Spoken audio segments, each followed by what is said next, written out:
Hi everyone, happy 2014. So in this video, this is the first video in my 2014 Project Life series. I mentioned it a little bit before, but in my What Do You Want From Me video, I had a really large amount of people say that they would like more Project Life process videos, so that's what this is. So I decided, if you've been to my blog, I went to from a 12 by 12 album to a 6 by 8 snap album. And I was really hesitant, but I love it. So I'm showing you my cover page, and those cuts are from a class at Studio Calico called Day by Day, and that's where I got the 2014 thing. What I want to talk about here for a second is determining how you want to, which pictures you want to pick for your project life. So what I do is I write down all the pictures that I want to use, and then I ask myself, is this a picture that has a larger story that I could scrapbook, or is it something that just one or two lines can do? And if I decide one or two lines, it goes for Project Life. If it's a larger story, I put it in my scrapbook pile. And then on the back, I just drew in the type of protectors that I was using and sketched out which photos. So I've spread it up a little, or sped it up a little bit here, and the week one card is one that I just quickly created in Photoshop, and it's what I'm going to use every week, whether it's a 3 by 4 format or a 4 by 6. And then I have this black and white ribbon that I really like, and I'm just messing around figuring out where I want to stick it. And I've been using a lot of black and whites and golds and navy blues lately. It seems to be my colors of choice, and I think part of it is because I've really just decided that I want to simplify things. So that's what I've went with. So I added a gold asterisk from one of my fonts, my thicker fonts, just on the ribbon. And I will say beforehand that I went ahead and I just mapped out layout, kind of like foundations for each of the protectors ahead of time. I did it a couple weeks ago. And it's just, I use those because it helps me see how much space that I'm working with, whether or not my embellishments are going to go off the edge or whatever. And for the purpose of these videos, it also kind of gives you a guideline of where I'm at and what I'm working with. And before I filmed the video, I went ahead and pieced together most of the embellishments that I was going to use for each section of the spread, and that way it's just helping me to go a little bit faster. My intention was to do all of this in real time and be talking to you while I was doing it, but it ended up being a 59-minute long video, and that's just really, really long, and I didn't want to break it up into two parts because week 2 is halfway over. So I decided to just stick with doing a voiceover.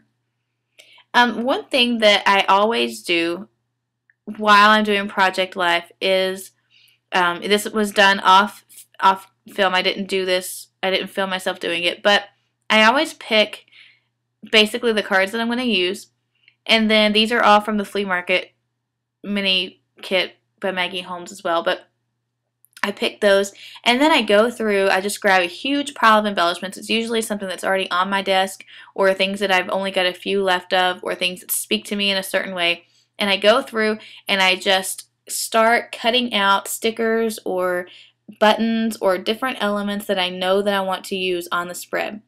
And so then I have a pile of them, and I always start with the flat embellishments first. So I went through and I picked all of the label stickers, then all of the just like printed stickers like the ampersand and things like that, then text stickers. And I'm very much of a batch processing type person. So I do one step at a time. Then I go back and I would add in more of my 3D dimensional elements that will give my page some depth. Now off to the side of the camera, out of frame, I just had a little handful of these wood veneer stars, and there's some different shapes, and I was just sticking those on there after I got done with the entire 4-spot spread. So back to talking about changing sides, or not sides, but sizes. I went from, for the last 3 years, I have done 12 by 12. And this year, I decided that I wanted to just kind of challenge myself a little bit, get myself out of a rut. Excuse me, I've been sick, but I think I'm going to get over it, hopefully. But I wanted to get myself out of the rut, and I decided to go down way, way, way down to a 6 by 8 size.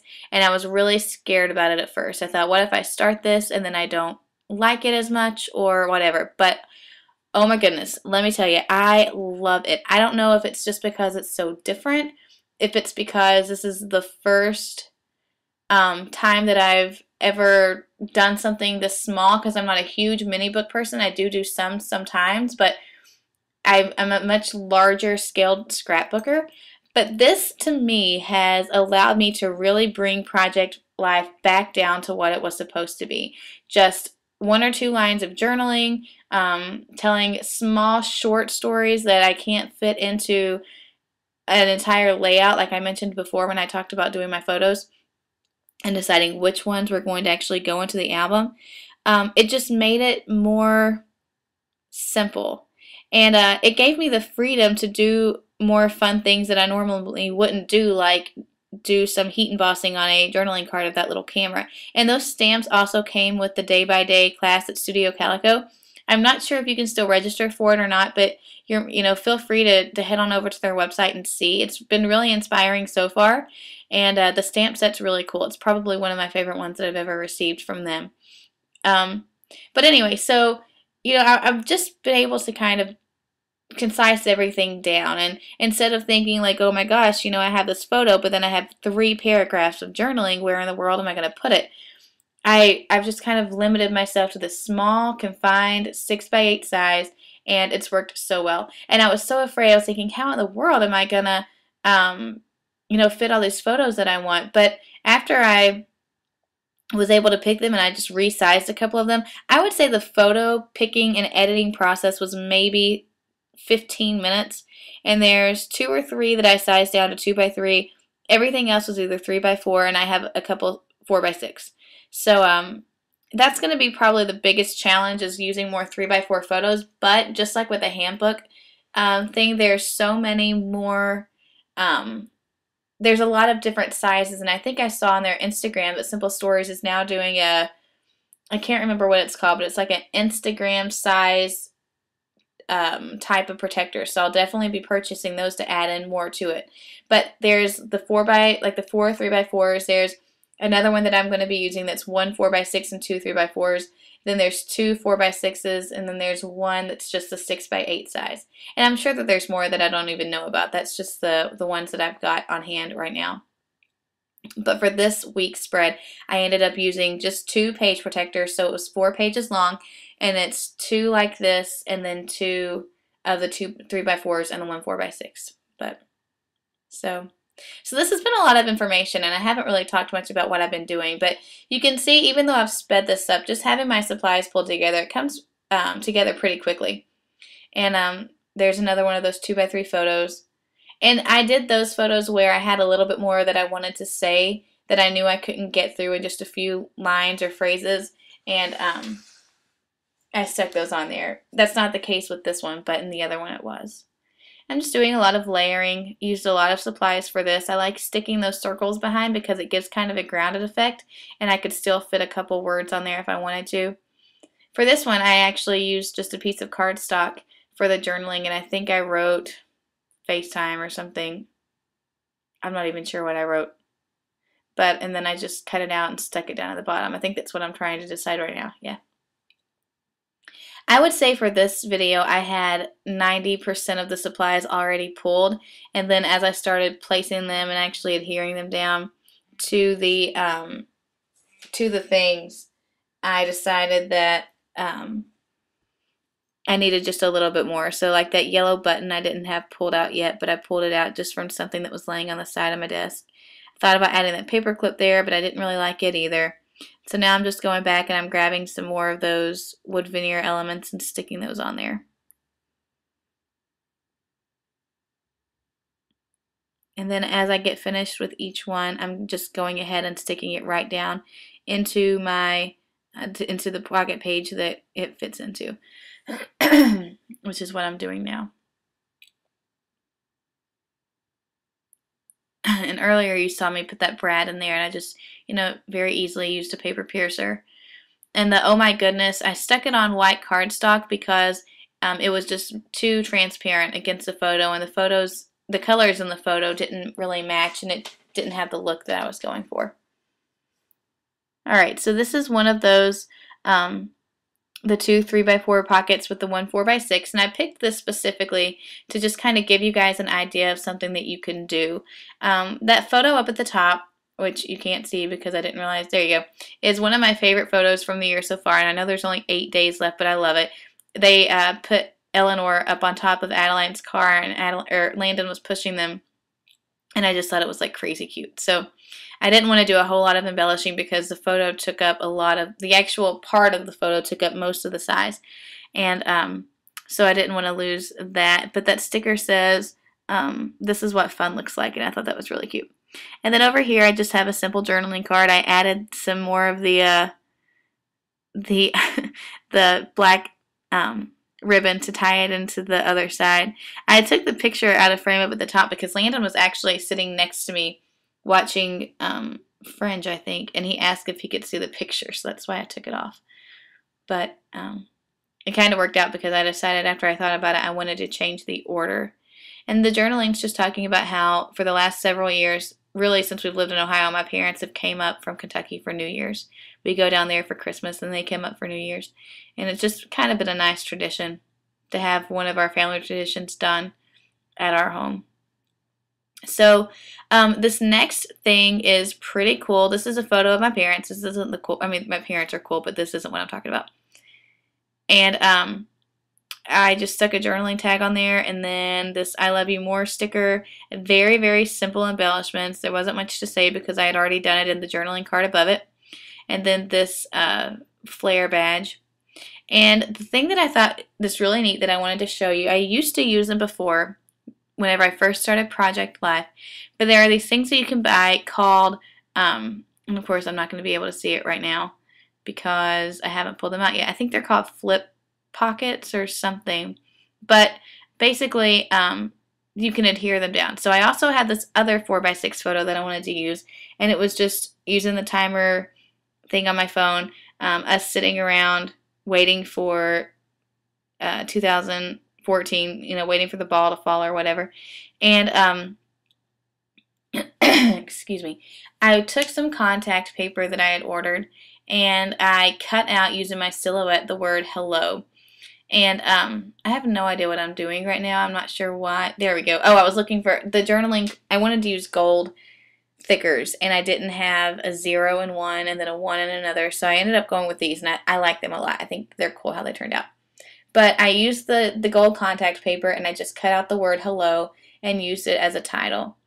And so I'm peeling that off, and I play with it a little bit to get it right where I want. The H kept getting in the way.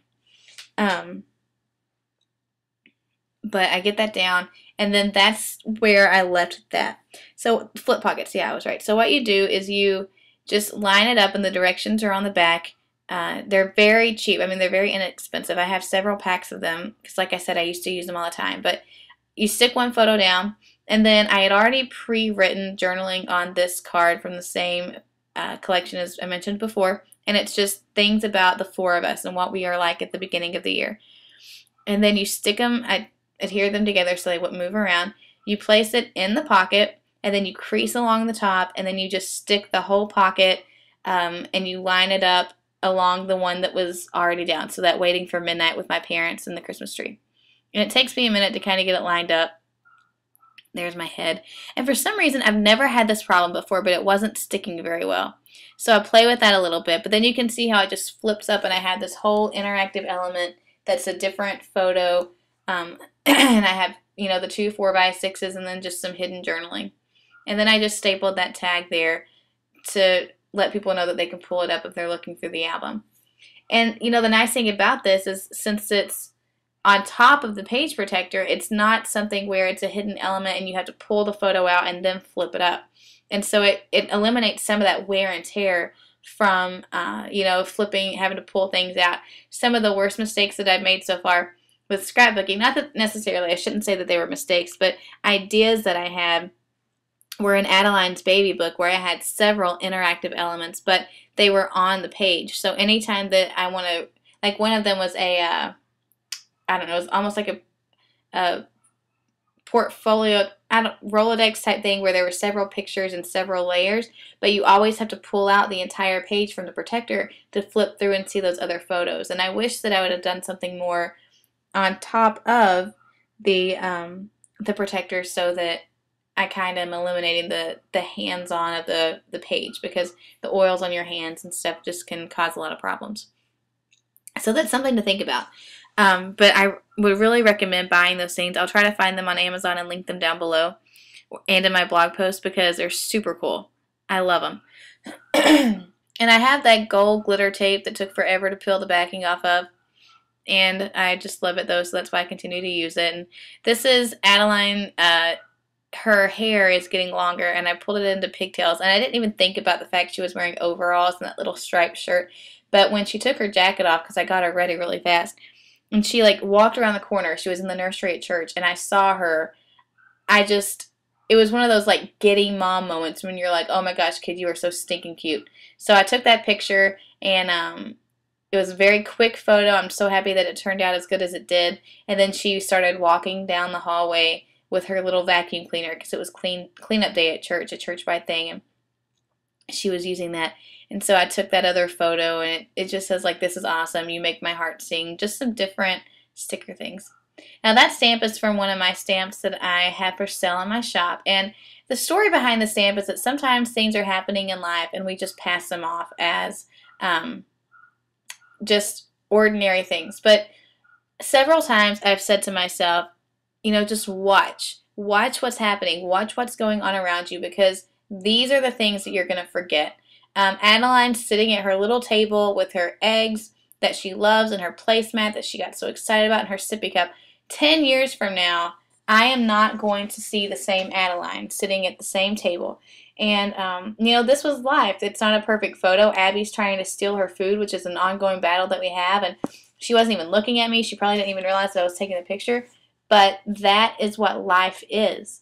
And they're just these little fleeting moments, not the staged ones. Those are great too. It's not those that matter the most. It's the little small ones that we think are insignificant. So I don't know. I mean, I'm not like pushing sales or whatever, but it's a really great stamp to have. And I use it over and over just for little moments like that. So you can head over to my blog if you'd like to pick one of those up.